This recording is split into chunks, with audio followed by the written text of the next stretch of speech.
Yeah, but you know what? They weren't one of the greatest Well, true. American bands. Yeah. Yeah. In 1917, I had never Yeah. been a Beach Boys fan. I always thought it was kind of, I didn't realize, I did to be, I mean, I say uneducatedly, I was never a fan. I never really knew Brian's music and Mike's music and the rest of their music. I only knew fun till the Sure. day, that's dumb stuff, the kind of the fun stuff, but Yes. not very profound. Yeah.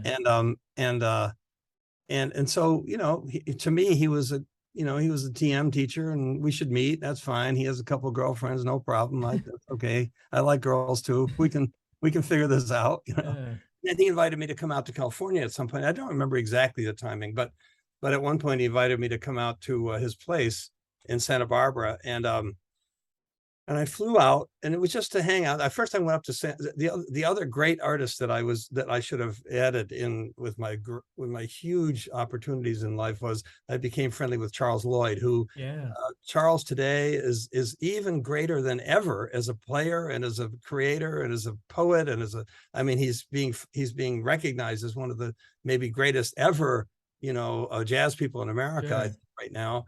And I love him dearly. He's a great friend. And so I went up to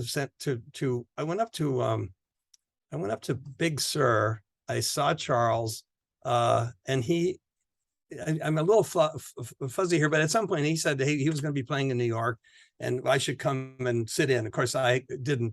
There was no way. I mean, I didn't know what kind of music. I thought he was kind of Kenny G. I didn't know that he was Charles Lloyd. And so thank God I didn't go. I didn't do that. But then I went down to Santa Barbara, saw Mike, and Mike wanted to have more TM guys in the Sure. band, and by the time I did the 74, King Harvest, we were playing clubs in upstate New York, but there was no real feeling that there was a future. Sure. And he invited me to come over. I sailed my dad's boat over to Toronto from my hometown. The Beach Boys were playing at the Canadian National Exhibition, and he said, come over and meet the band. So I went over and met the band, and the first thing Carl said, may he rest in peace. And I know people love Carl, and we just never were close. Sure. I was Mike's friend, and that made it impossible to be his friend. But the first thing he said to me is, you're not joining our band. Oh, wow. And I said, okay, well, I didn't have much investment in it. And then I didn't hear anything else from these guys. And I became a teacher of music at Maharishi University in the fall of 1974. I opened the music department with a couple other guys. And then Maharishi was going to go to Nepal in October of 74 to teach thousands of people TM. And I was invited to go with him. Sure. And I thought, what an opportunity. So I flew to Switzerland, where he was, as a staging to go to Nepal. And as soon as I got to Switzerland, I got a call from the Beach Boys road manager, Rick Nelson, saying, hey, man, where are you? You're supposed to be in Caribou. We're rehearsing for the tour.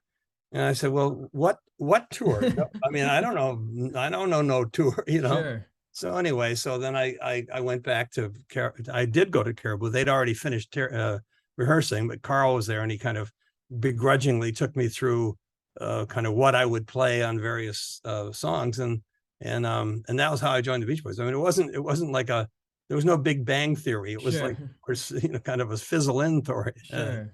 Yeah. And that was Mike's doing, and Mike Sure. insisted on it, and Mike and I became close friends, and we are close friends today. I really like him, and I respect him. We all have our foibles, Sure. but you know what? He's a very creative guy, and Sure. I felt that the Beach Boys would have been very different without him. Maybe they would have continued, maybe they wouldn't have. Sure. But his drive at continuing to Of keep course. that boat floating was pretty impressive.